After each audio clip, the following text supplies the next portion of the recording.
that. All right, good afternoon, everyone, members of the OPFFA and the IFF and friends of our members. Thank you for tuning in to our webinar today. We're pleased to be at the Comtech Fire Credit Union, their King Street branch in Toronto, and with our friends from Comtech Fire Credit Union, who we deal with quite on a regular basis. I'd like to first thank them before I introduce them. They're sitting in the panel across from me. I'll say thank you for taking your time to teach our members a little bit about some services and products that may put them in a better financial position.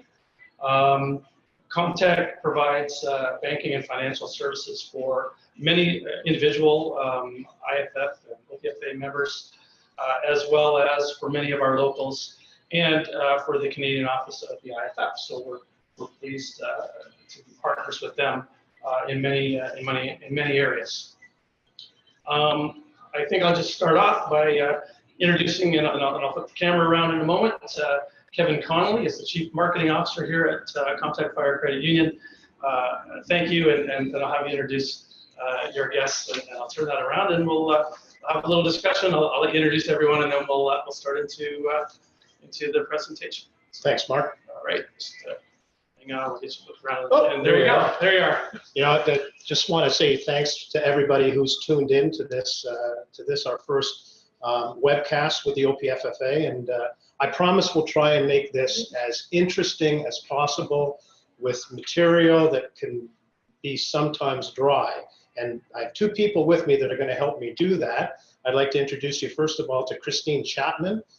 Many of you know Christine. Christine is our Business Development Manager. She has extensive experience in all product areas and with our credit union.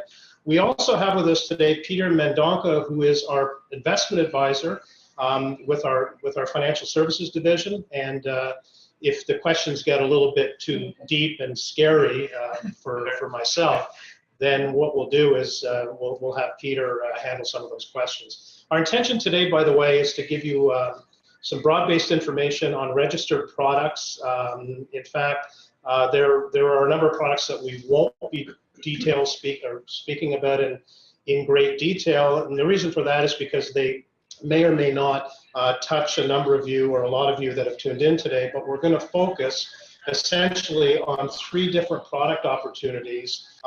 You know, and the first one that we will go through will be registered retirement savings plans, then tax-free savings accounts, and we're also going to touch upon registered education savings plans. Right. Okay, thank you, Kevin. And what I want to just remind our viewers, and 2 things, is one is that we're recording this so that in a future date, if they want to review it and see and refresh their memories of what we've spoken about, they'll be able to do that. They'll be able to share that with other firefighters and first responders and family members as well. So I just wanted to add that because I forgot to say it earlier.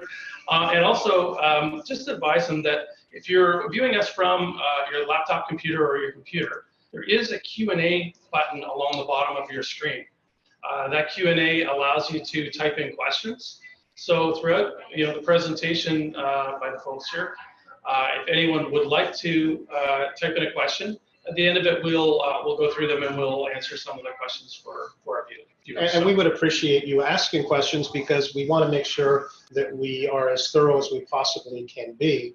But I will say this as we go through this presentation, that a lot of investment decisions, most investment decisions, if not all of them, are very personalized. I mean, so we're going to try and generalize today about the product opportunities that are out there and potentially talk about how they impact firefighters specifically, even though we may have other folks on the webinar that may be outside of that group, but we will focus a little bit of our attention on how these product opportunities are significant for firefighters in Ontario. So with that in mind, what we will do is go through, these are a lot of words, by the way, I'm just going to run through them. And this hopefully will generate questions for you about about the way that these products are constructed and why they fit well, with Ontario firefighters. Okay. And we'll put the slide deck up, and they can watch it as we go. Absolutely. Right? So the slide I'm on right now is RSP benefits. And so the benefits really are the features of, of RSP. So Most of you would know this already, so if there's information in here that you're saying, well, I know that, just bear with us as we go through it. Hopefully we'll uncover a little bit of additional information that may end up being useful to you. So RSP benefits, and I'll run through this very quickly. If you've got the slide in front of you, immediate deduction on your income tax, and that's always welcome. Because if you have cash flow issues and opportunities, or cash flow issues or requirements, it's a great way for you to develop some immediate cash flow. Interest earned in RRSPs accumulates tax-free. Withdrawal of funds at retirement is taxable, but the concept of the RSP is that, you know, the projection or the usual scenario is that you will be in a lower tax bracket at the time that you would withdraw funds. So the idea is that you're really deferring tax, but when when you withdraw funds from RSPs, because you had an immediate tax deduction, those withdrawals will be taxable. You know, but again, potentially at a lower level than when you contributed. Contribution limits are 18% of earned income during the taxation year to a maximum of $26,230. In 2019, that will grow slightly to $26,500. You may be eligible to withdraw funds tax-free from an RSP. If you're, for instance, a younger firefighter and you're looking at buying your first home, you can look at the opportunity you may have with a program called the Home Buyers Plan, where you can withdraw up to $25,000 of your RSP contributions. But having said that, when you're a new firefighter, you probably don't have a lot of accumulated investments in RSPs. And you also have the lifelong learning program where you can withdraw up to $20,000 for continuous learning. So most of the people that are tuned in to this program will either in one way or another either be members of, as an example, OMERS or another registered pension plan. So the contribution limits that we talk about will be significantly impacted by the contributions that you make to your pension plan. So the OMERS and any other registered pension plan contributions you would make would be deducted from the contribution room that we've talked about. But if you're confused about all of that, if you take a look at your CRA assessment, it'll specifically tell you what your contribution limit is. You know, and if you don't know where to find that, you can contact us after. We can help you with that. So those really are the RSP. Any additional things that you may want to add to that, Christine, or Peter, as we go through this? So within the RSP, the income is tax-free, as well as the growth in the RSP is tax-free. So if you buy investment for $100 goes to $1,000, a $900 gain is tax-free if it is within the RSP, and if you sell it within the RSP, then the growth is tax-free. So both the capital that you put in and the investment income would grow, you know, tax-free. Yeah. So the next slide talks about drawbacks. I just want to talk for a minute before we talk about drawbacks. I was just going to say, I think that, you know, anyone that's in a high tax bracket really should consider an RSP as a priority. Yes. They really need to make that a priority. It's one of the only tax deductible really good ones that you get, right, when you're in a high tax bracket. And as Peter has said, that interest that you're earning is tax sheltered. The growth that you're earning is tax sheltered. So, you know, while you're in a high tax bracket, you're able to contribute to your RSP and get a significant deduction on your taxes. And I just want to also say that a reminder that, you know, your RSP should be considered hands-off. That's long-term investing. You don't want to be withdrawing it unless you really, really have a serious need. There's other options before that.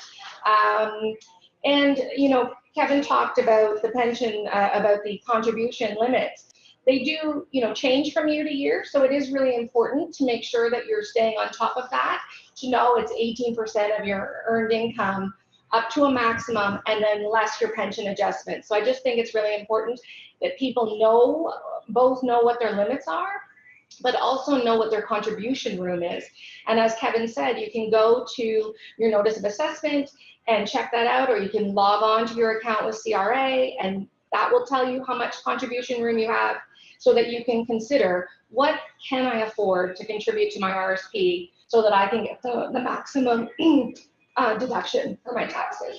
Yeah, and so what Christine just went through is basically this slide, the RSP drawbacks. So I won't go through chapter and verse on this because Christine has gone over it, but the thing I think that we need to significantly underline here is that RSP contributions are intended to be in for the long term.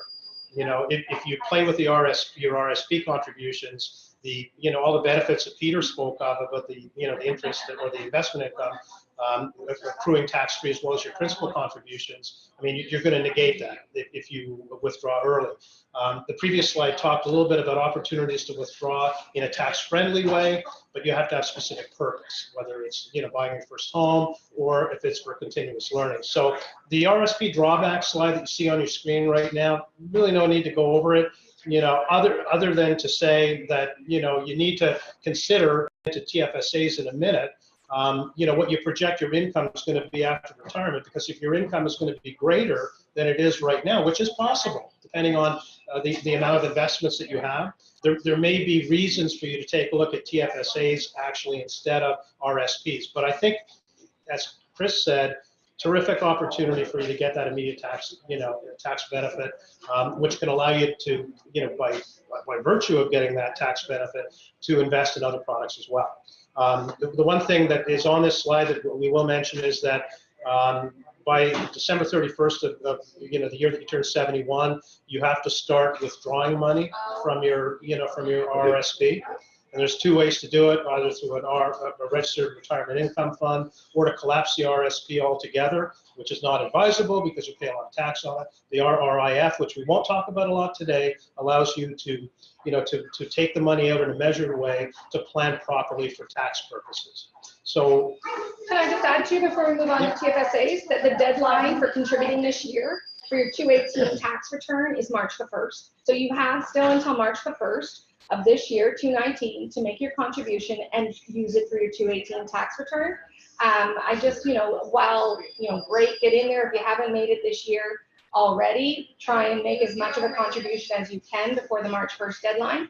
And in the future, just, earlier is better. So the sooner you get that money into your RSP, the sooner it's growing and earning interest and having growth in a tax sheltered environment. So sooner is better, but definitely want to make sure that you get any contributions for this year's taxes in by March the 1st of this year. So Peter, maybe you might want to, that's a good point, because a lot of people, think, okay, well, I'll make my RSP contribution on February 28th at midnight or whatever. But there is some logic, is there not, Peter, in investing at the beginning of the year in an RSP versus the end of the year during during the year you're allowable. Yeah, always it's earlier the better. There are many factors. Even the market timing is important. If the markets are at a good price, and that is the time to invest and go into it at that time, rather than wait for the last minute. There are some people who will not change, and so that's the way it is. Yeah.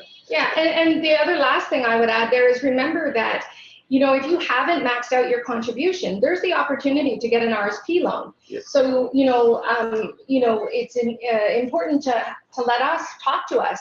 Come and see us, make an appointment. We may be able to help you maximize some of your contribution because you may not have the cash in hand, but it may make good sense for you to invest, borrow the money, buy that RSP before the deadline so that you have the tax advantage and then pay it back over time. Obviously, there's a couple of things you want to do. You need to probably consider a maximum of about 24 months, 12 to 24 months is sort of the optimum term that you want to have a loan over for an RSP. There is situations where you could have it longer and it may make sense, but in most cases, 12 to 24 months for an RSP loan repayment is good. And when you get that tax refund, you want to take that tax refund and pay down an RSP loan that you have to either pay it off or reduce the balance so it's being paid off sooner. So you can get back to contributing more new money into your RSP for the future years tax returns. So hopefully that is another suggestion that people will consider. Definitely we're here welcoming any calls, inquiries. If anyone has questions, please add them now to the Facebook Live. So TFSAs now, and I hopefully there's some questions that'll get generated probably after we go through the product menu here, because there's kind of interconnection between all of these products. So let's talk a little bit about the benefits of TFSAs. TFSAs work very, very different than RSPs. So in an RSP, you are able to achieve an immediate deduction from your income tax in the year that you contributed. With TFSAs, they work, and we're going to get into our ESPs in a minute, similar to our ESPs, where the accumulated income or the investment income or the interest that you would earn in a TFSA will accumulate tax-free, but you do not get an immediate tax deduction. Now, there's pluses and minuses to that. We'll get into that in a minute. So, another benefit of TFSAs is, in addition to the fact that your investment income accrues tax-free, you can use your savings and investment income at any time, as opposed to an RSP where you really don't want to touch that money. You can withdraw without penalty from your TFSA at any time if you have need for the money. You can start with as little as you want, up to $6,000, which is the contribution limit for this year. But if you've never contributed to a TFSA, then since inception, and I believe it was 2009 when TFSAs were introduced, the limit since inception is $63,500. So if you haven't contributed anything, you have all of this back contribution room that you may want to consider. So if you've got, as an example, savings outside of a TFSA where you're paying interest on, or excuse me, paying income tax on the interest that you're earning, if it's not registered, then you may want to consider putting that savings into a TFSA so you can avoid any impact of tax. Any portion not used gets added to your available contribution limit for the following year. So if you don't contribute $6,000 this year, say you contribute $4,000, you have $2,000 from this year, then you carry over till next year. And income earned on funds withdrawn from a TFSA won't affect your eligibility for federal income benefits such as old age security, Canada Child Tax Credit, or unemployment insurance. So really, it's a product unto itself, that is, in my view, a very, very, very important opportunity for firefighters. The only drawback, as we said before, is that as opposed to an RSP, you don't get an immediate tax deduction, but that may work in your favor depending on your individual circumstance. So the bottom line on these products, and again, we're happy to answer any questions that you have. An RSP will let you defer taxes. An advantage if you think your marginal tax rate will be lower at retirement. What that means is that, and this is where the TFSA RSP argument gets a little bit complicated, is that if you project, because you have other income that you will continue to have after your retirement, you think your income is going to be as much or more than you're making currently, which is not often the case, but it can be the case, then you may really just reverse the benefit that you had initially. In other words, the tax deduction that you had, you're going to pay back as soon as you start to draw that money out of your retirement plan. With a TFSA, you've already paid tax on the money you contribute. In other words, you're contributing in after-tax dollars, and that's an advantage of your marginal tax rate is higher when you withdraw the money. So in other words, if you're projecting your taxable income will be less after retirement, which happens for most people, then there's a real benefit, where you will withdraw that money at a lower tax rate. And you can also consider a spousal RSP. And Peter, I don't know if you want to speak to that, or Christine, if you want to speak to that. We didn't mention that with RSPs, but if you've maxed out your RSP, there is another opportunity with RSPs where you can actually contribute to a spousal RSP. Do you want to maybe just quickly touch on that? Yeah, sure. So a spousal RSP is the owner of the RSP will be the spouse, and the contributor will be the husband. So if the owner is a wife, then contributor is the husband. And generally, a spousal RSP is open because the husband's salary or the income is more than the wife's, and so there is a benefit to get a tax break on the higher salaried spouse. So that is the main reason to have a spousal RSP. And it's something that a lot of people don't think about, but it is a way for you to avoid paying taxes on current income as well. So we won't get into a lot of that because we just don't have the time. I'll just add a little bit to that. I just want to say that, first of all, I'm going to be the the woman in the group and just say that I might be the higher income earner contributing to my partner. I know, Yeah. but I just had to throw that out there for all my friends out there. But also, I just think it's about income splitting, right? So, and remembering that when the higher income earner makes that spousal contribution to their partner, that they're doing it, it's a gift, really. It's a gift to that person who now owns that RSP. And the higher income earner, who is the spousal contributor, has made the contribution and will get the deduction on their income tax. And just remember, the one thing to keep in mind, there is a 3-year contribution rule. So the government's, they're not silly. They know that we're not going to let you put the money in this year and then take it right back out the next year when that spouse who has had the contribution made is in a lower income. There's a 3-year rule where you have to wait 3 full years of not making any contributions to that annuitant who owns the spousal plan before then funds can be withdrawn at the, effectively, you normally would be done at the lower tax rate because that person would be at the lower tax rate than the higher earner. So I just, again, spousal income, spousal RSPs, a fabulous product, allowing you to split income and get the higher income earner to have a higher deduction, so that down the road, assuming you don't take them out until retirement time, down the road, now you're going to be able to split that income more evenly between the two partners. So hopefully that explains that a little bit. Excellent advice. Okay, actually we have some questions here now. Is it okay, because this one is specific to RSPs, and the question is that there are many types of RSPs. Which ones should I invest in? I know that's probably an enormous question, but maybe you can kind of drill down into some basic areas for so there's a lot of factors that go into that, and the individual asking the question is quite right. There's lots of different opportunities. And some of the factors really are: how old are you?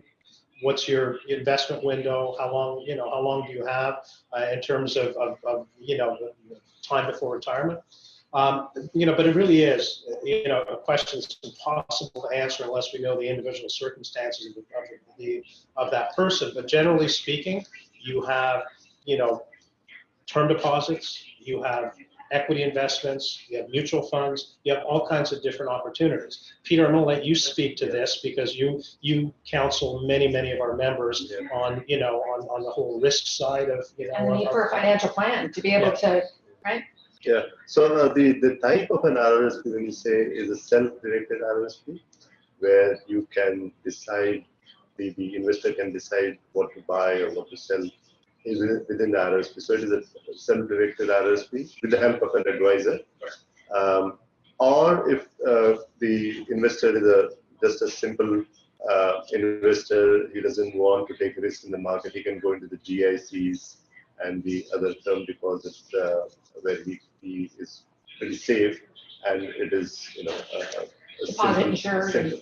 Deposit insured and other things. So these it's a self-directed RSP is for those who want to go into the market, in the stock market or the bond markets and other things. So that's good for them. And one other thing I just wanted to point it out in a tax-free account, just to digress from this topic, is if the investor doesn't have cash to contribute in a tax-free account or an RRSP account, they can contribute in kind. So he says, oh, I don't have cash in my to contribute in my RRSP or a tax-free account. And then the question is, do you have any investments in your non-registered account? Like generally we have Bell Canada shareholders. They can push in their Bell Canada shares into the RRSP account and get a tax break. So if any of our members had some outside of tax investments, they can actually move them into a tax-free account, and then the tax or the income they earn from that is not taxable. Yeah, I think that's a really good point. I think it's a really good point that maybe people aren't thinking of, and that's a good point to raise. They may have, investments. Because we have many careers now. Most people now may have had a career before they were a firefighter or a career before they did something else. So they could have had stocks from another company, or they could have purchased them before going in that. So I mean, we can't, that's why a financial plan and sitting down, because each person's situation is so different, it's important that we can look at the whole picture and help navigate the waters for you. So there's something else too that, and these are resources, right? That, and if we'll give you our website address later, so I'm not trying to, to do a lot of propaganda here. But on our website, we have some really, really good resource material that, that OPFFA members can resource. We also have a platform where, in the absence of having the good graces of Peter as your financial advisor, we actually have a platform where you can go on, and I'm sure many of you are aware of robo-advisors, which are automated investment programs that are quite intuitive, actually. And we have one on our website called Virtual Wealth. We also have a day trading platform, but we'll keep that aside for a minute. But you can go on the Virtual Wealth platform and you can actually, learn quite a bit about the various different ways that you can invest alternatively to the term deposits that you can also invest in for your RSPs and for your TFSAs. So there's some opportunities.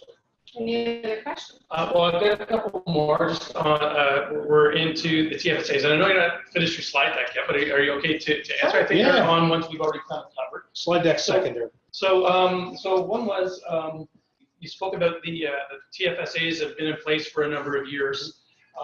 So if I was selling a home to retire and maybe move to the cottage I owned or whatever, so I may be downgrading from an urban area to the country, and I have extra money left over from doing that. Are you saying that if I have not invested in a TFSA up to now, I could actually contribute that maximum of the $63,500 in cash or in other investments into a TFSA? So in that, if I was around that, approaching the age where I would not be able to keep or contribute to an RSP, this might be a good. Absolutely, yeah. I mean, obviously, the same as we've talked about here, if you have unused RSP room, you want to use it up if you can, try and max that out so that you don't have any unused contribution room, unless maybe it's a year where your income is really, really low, and it might be better to save that for another year. But in most cases, generally, you want to max out that RSP. But if you have net proceeds from the sale of a cottage, a home, whatever, an inheritance, that's another example. A lot of our members are getting inheritances. They've got baby boomer parents that might be passing away, God forbid, but they're getting that lump sum of money. And it's been in, TFSAs have been in place since 2009. If they were 18 years of age or older at that time, a resident of Canada, and had a social insurance number, then they would qualify to be able to make a contribution of up to $63,500 now with the $219 contribution included, right? And then the next year, they could put their next contribution in as well. Okay, and actually we have a question now that's a little bit about estate planning, I'm gonna say as well. So the question is fairly simple, I think, on its face. Which is better for taxes? To will your RSP or TFSA, or to have designated beneficiaries? And I don't know what that means. I hope you know what that means. Yes, absolutely. All right. So in most cases, if you have named a beneficiary on a registered plan, like a tax-free savings, an RSP, a RIF, then that money goes directly to the beneficiary without any tax implications. Probate. Okay. So yes, if you are in a position and want to name a beneficiary on a registered plan, that is a very good choice. If you leave it to your estate, then it forms part of the estate, and probate is due and payable on that money. Yes. Peter, you want to add anything to that? No. I think really, I tell people all the time, as if you have obviously a spouse or common law partner is the ultimate person to name as your beneficiary. So if you're on a registered product, so if you have a spouse or common law partner, that's the best person, because those funds can even make better benefit. They can roll into an RSP or into a tax savings account, tax-free savings account in that person's name without any tax implications. But as long as we don't recommend naming minors, right, as beneficiaries. It can get a little bit complicated on a beneficiary on a registered plan. But if they're over 18 years of age, common law spouse, nieces, nephews, friends, whomever, if you have somebody you want to name as a beneficiary on a registered plan, it is normally the best place to do it. those are the questions we have for now. So Kevin, do you want to yeah, where we were, or, I'm not going to, you know what, I'm not going to read all the word because there's a word salad. Well, I will put them up and we'll pause on them. So anyone who wants to look again can view it. They can pause their screen and they can read. There you go. So on the, the screen that I need to go back to now, just for a sec. So here we'll put that up for you. It was just the, let me just go back here. Sorry, it was a TFSA summary slide, where TFSA, are best. Christine mentioned, if you go through a year of lower income, then maybe that's the year you don't contribute RSPs. That is one of the benefits of the TFSA, is that if you have a year where you have lower income, it might be preferential that you invest in the TFSA that year and save contribution room for a year when you might have more income. I'm not trying to push TFSAs necessarily any more than any other product, but generally speaking, for firefighters, and we've had these conversations many times, it is an excellent way, for firefighters to utilize a tax shelter, based on their circumstances, that is really, really almost custom designed for them. It really is. So more information on that, again, on the slides, the slide deck that you have, but also on our website as well. Can I add a little bit before we move on to RESPs? The only thing I was going to say is just think of RSP, tax-free savings account, as more of a place to do special purpose savings or emergency or rainy day fund versus where you're putting your retirement savings long-term into an RSP. And also just to remember that not all tax-free savings accounts are created equal. They're not meant to be used as a day-to-day savings account where you've got an ATM card hooked up to them or you're making deposits, withdrawals every week.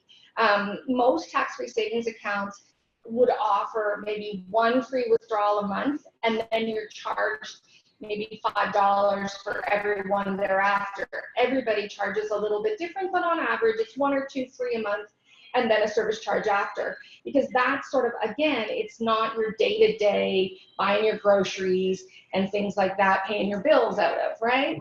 And it is a balancing act between maximizing your RSP and then using the tax-free savings as another investment vehicle to earn money with your income and interest earned being tax sheltered and the growth being tax sheltered. So hopefully that gives a little bit of, because it is a very gray area. A lot of people will have just asked, should I go to a tax-free savings or should I go to an RSP? Well, it's not really a black and white answer. And that's a good point. I mean, the fact that too few people, and I've been working with firefighters now for 10 years, in different ways, but in this way in particular. The establishment of a personal plan, a financial plan that people like Peter, or even through our virtual wealth platform on our website, it is so vital that people take a look at their own individual circumstances and review them and set objectives and goals, because that will determine a lot of the direction that you will take within these various different investment vehicles that we've talked about. So to the extent that we can do this, we would encourage you to connect with us or your financial institution of choice to be able to establish what your priorities are and to determine what direction best suits your needs. And as a subtext of that, when you get on the investment side, just exactly what your risk tolerance, is and what your attitude towards how you want to, to invest this money is, whether it's with a TFSA, whether it's with an RRSP. And the last product category that we had here were RESPs, and I'm not going to go through this word salad. You can take a look at it, but essentially why I wanted to bring up the RESP, even though this time of year, generally we talk about our RSPs, and I think we, hopefully we've done that reasonably effectively, is not to ignore, particularly if you have young children, the opportunities you have with a registered education savings plan for your child. All of these products, by the way, are available through Comtech Credit Union or more than likely through the institution that you're dealing with. And if you're not dealing with us, that's bad on you. That's okay. But we welcome you. Why RESPs are, from a fundamental standpoint, the same concept as TFSAs, from the standpoint that you do not get an immediate tax deduction when you invest money for your children in these programs. But what you do get is a grant from the government. And that grant and your principal contributions, similar to TFSAs and RSPs, once the incomes in RSPs will grow free of tax. The grant, just so you know, which is called the Canada Education Savings Grant, which is attached to the RESP for most investors, is 20% of the first, I believe it's 20% of $2,500. So up to $500 per year per child to a lifetime maximum of $7,200. I always say to people, why would you not accept free money from the government? I mean, it just doesn't make sense not to do it. How it fits, how the RESP fits along with the other priorities, the RSP and the tax-free savings account, again, is based on individual needs and age of children and lots of different things like that. But remember this, that the post-secondary education of your children is going to happen before your retirement. And so if you haven't allocated for that, you're in for, unless of course you're not going to provide any, which most parents would certainly do. If you want to provide some opportunity for your kids and financial opportunity, the RESP is something to look at. And the lifetime maximum contribution, I believe, is $50,000. You can actually contribute the $50,000 in the first year. The problem is that you won't be able to get all the grant money that the government will pay if you do all the contributions at one time. I'll speak personally. I've been investing for my daughter in RESPs ever since she's been a baby, and you would not believe how the money accumulates, properly invested. So please take a look at Registered Education Savings Fund if you have young children. So, well, just a question on that is, if you have young children, yes, but if you've missed that window, sure. Because I do understand that there's a time that you cannot contribute any longer to your child's RESP. That's right.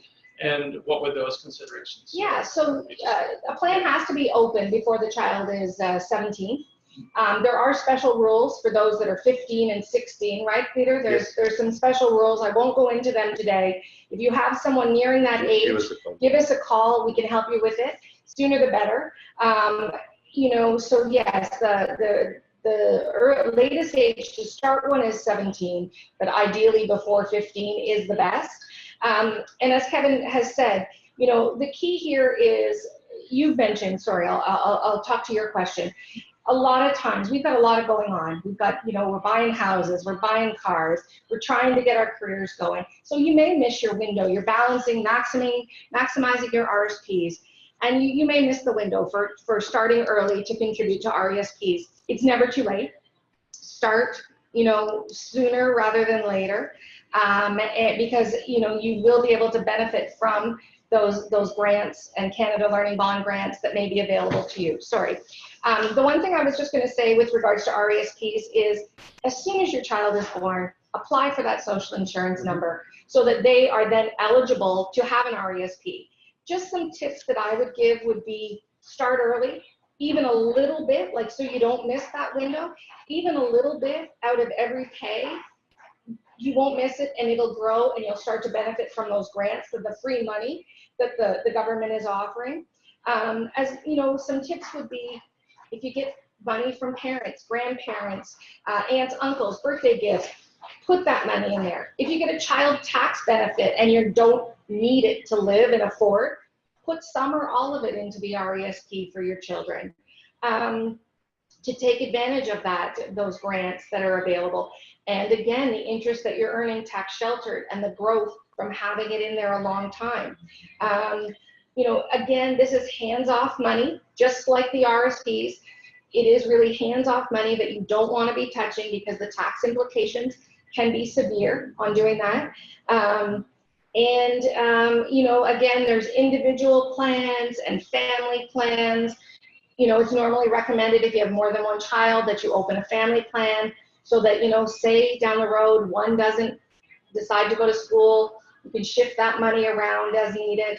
But the good thing about them is, although they can only open them up until they're 17, or as we've said, trying to do that before 15 to get the best benefit, the plans can stay open for 36 years, right? So you may have a child who at 18, 19 doesn't want to go to school, maybe isn't of the right mindset that they want to do that, but they can mature and change. And you've got a long window in there where they may decide at 25, 28 that now they're ready to go to school. And that plan is still there for you to be able to take advantage of for them. So one quick thing, and this is important, is that the way that the RESPs are set up is that you're contributing in after-tax dollars. And then the income that accumulates, and the grant and the interest and the investment income on the grant accumulates in the tax shelter. At maturity, usually on the child's 18th birthday or thereabouts, the contributions that you've put in come back to you. They are returned to the contributor. Normally, what happens is that the contributor will allocate that money to the student to help them with their education.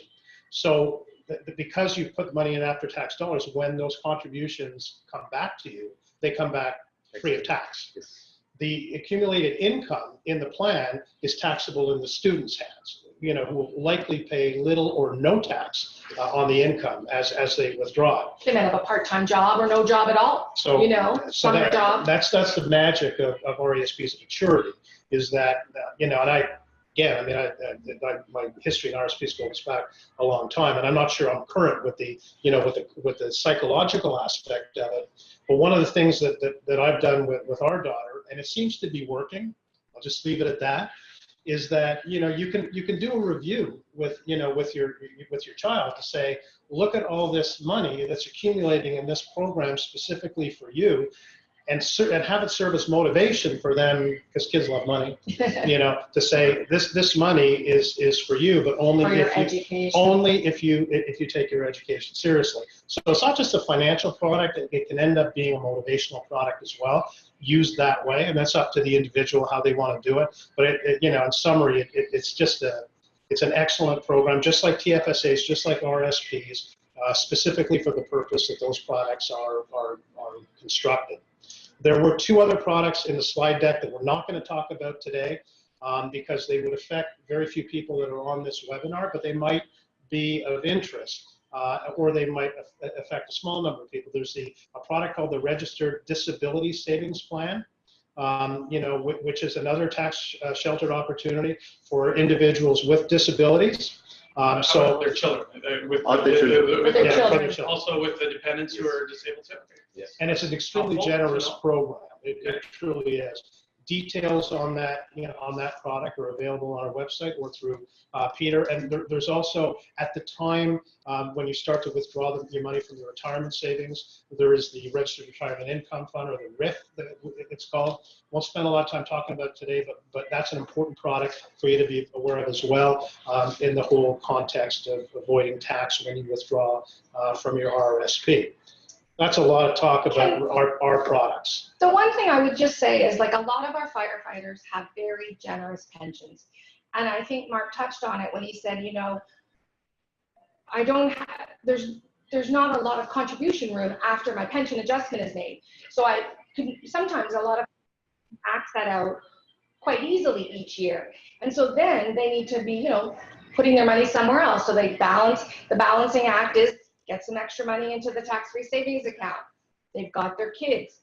Again, try and balance with your plan and your budgeting to then also contribute to your RESPs. So it really is a balancing act, trying to get the maximum, planning for your retirement, planning for your kids' education, planning for rainy days or special purposes. All of the products that we've talked about today serve different purposes, at different times of our life. And I think that, again, just taking it back full circle, having a financial plan, doing a budget, considering other ways, RSP loans that you maybe say, I don't have the money, giving thought to all of that can really help you in the long term. So we've covered a lot. Yeah. And we'll, we can get in acquisition in a minute, but the thing is that people, I'm hoping, that through programs like this and our day-to-day involvement with the with the Professional Firefighter Association, the OPFFA, as we get the word out there, that people don't try to do things just on their own. I mean, firefighters face immense challenges, enormous challenges in their careers, with, doing the wonderful, wonderful work that firefighters do. Don't be alone on the financial planning side. I mean, to try and figure all this out yourself, many do it and many do it successfully. But if you feel that there's an opportunity for you to reach out to get assistance, that is what we do, and we would be happy to help. Anyone that would do such a reaching out. Were there any other? I have one more question here. So I think you fill this in quite well in the plan, but many firefighters and first responders at the ends of their career, they either find themselves selling off maybe vacation they didn't use.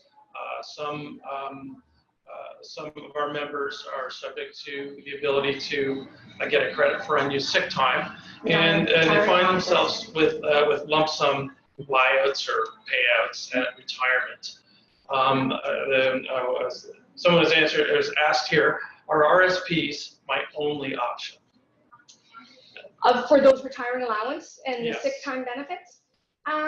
Peter, we do a lot. First of all, I will say that we get a lot of firefighters and they're at retirement who are in exactly that situation. They have a retiring allowance, they have a sick time allowance, and some of them have RSP contribution rooms still remaining. They haven't maximized it over the years. So it's an excellent vehicle to be able to put it in there. Some of the retiring allowance can go there even if they don't have a contribution limit based on the retiring allowance rules, correct? Yep.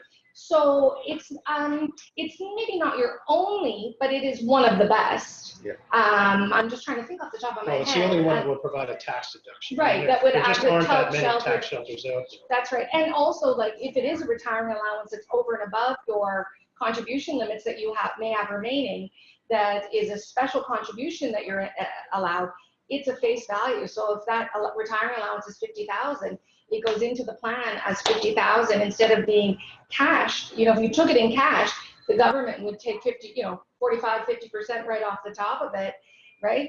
Before, and then maybe you get a little bit of it back when you file. So this is where it's super important to get personal advice. Individualized. Yeah, that's a perfect example. And planning.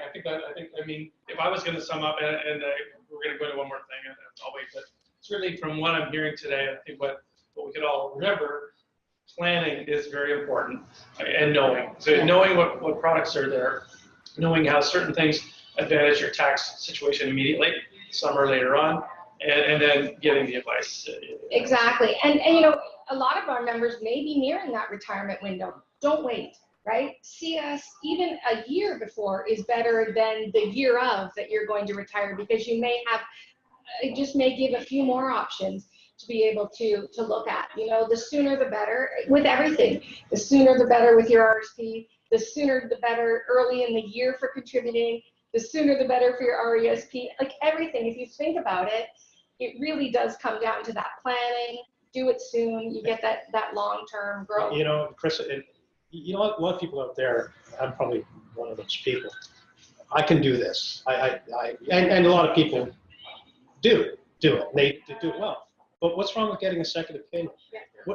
What's wrong with utilizing where it's cost effective, especially, and it is cost effective to do it, to get some alternative points of view on how you might want to go about this whole immense project of planning for your retirement. I mean, it's like on the job, first responders, participate in ongoing training and to make sure your skills stay current, with what you require to do your job.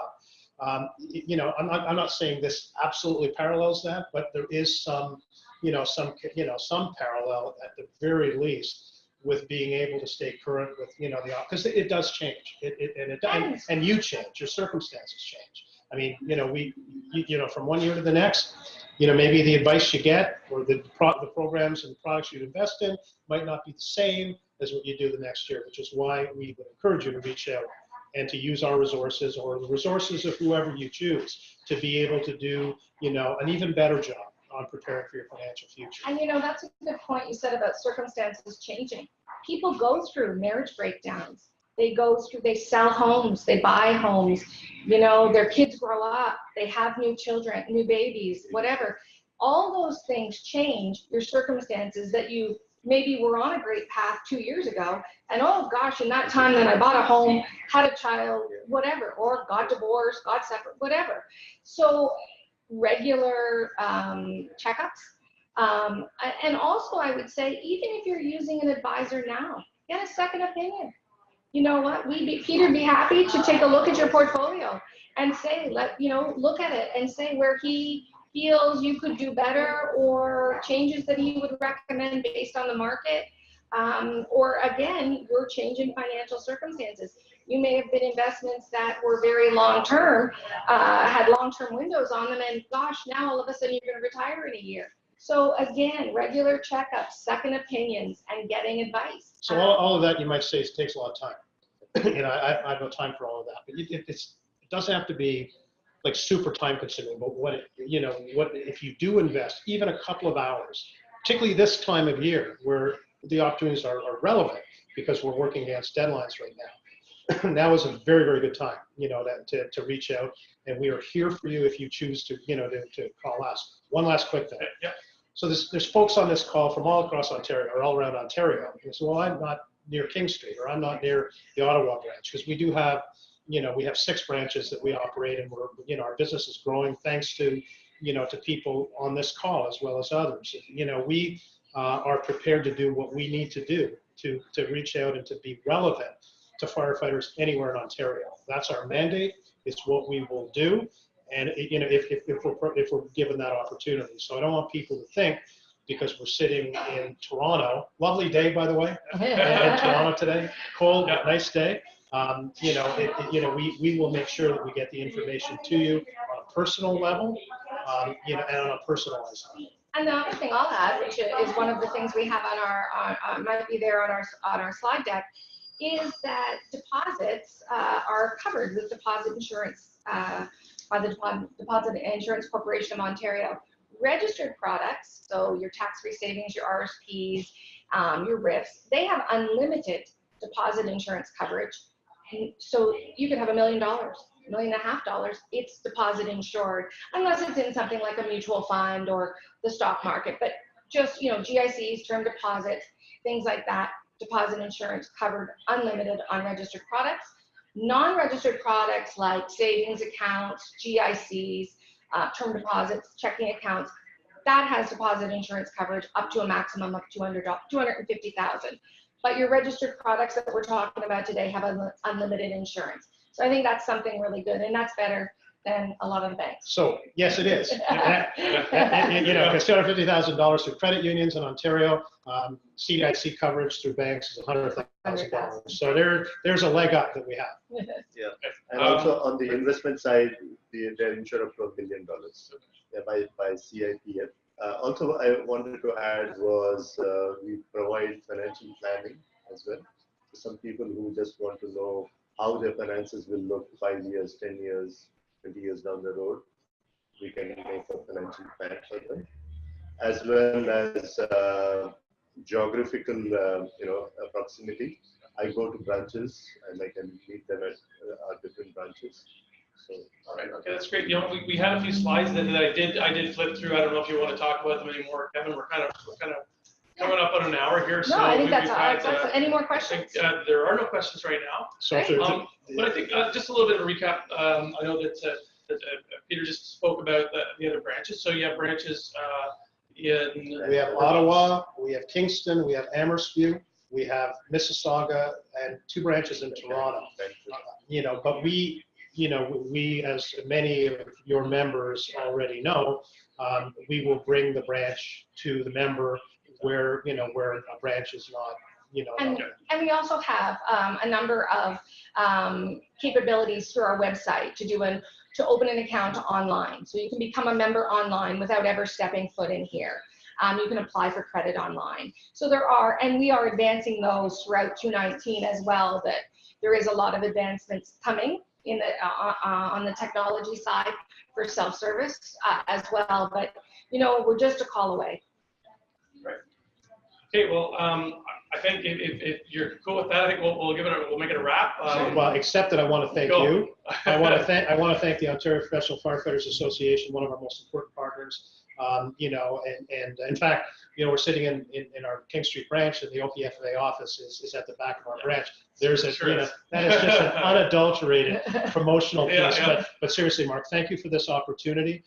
There's information, lots of information on our website, which is comtechfirecu.com. So that's comtechfirecu.com.